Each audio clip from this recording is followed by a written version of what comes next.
Hi, maganda araw sa inyong lahat. Welcome ulit kayo dito sa channel ko.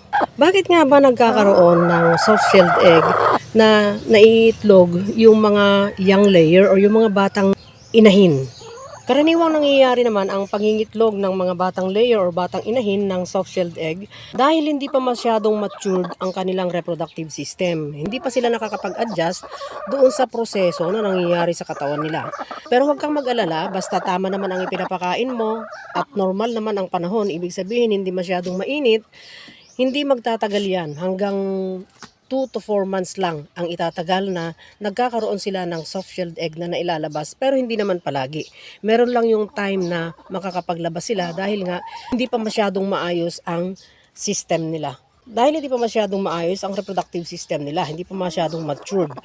At minsan napapadalas yung labas ng itlog doon sa uterus na kung saan doon na de-develop sana na maigi yung itlog. Doon ang development kasi sana.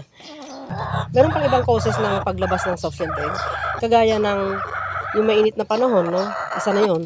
Tapos stress din kung maraming mga nakaka-istorbo sa kanila. At yung kakulangan ng calcium kasi minsan, 'di ba, kung mali ang ipinakain mo, tapos hindi pala namimit yung calcium requirement ng nangingitlog, 3.5 to 4.5 dapat ang calcium na nandun. Yung kakulangan ng calcium minsan, yun ang cause ng malambot na shell ng itlog at yung kakulangan din ng vitamin D3. Pero, ang ganitong sitwasyon ay mas ang rason na hindi pa naaayos yung reproductive system nila. Pagbata pa ang manok. Sana nagkaroon kayo ng idea at kaalaman dito sa video ito.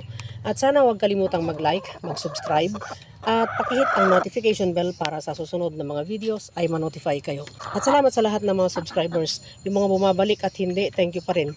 At yung mga hindi nag-skip ng ads, thank you. At salamat sa lahat ng mga sharer.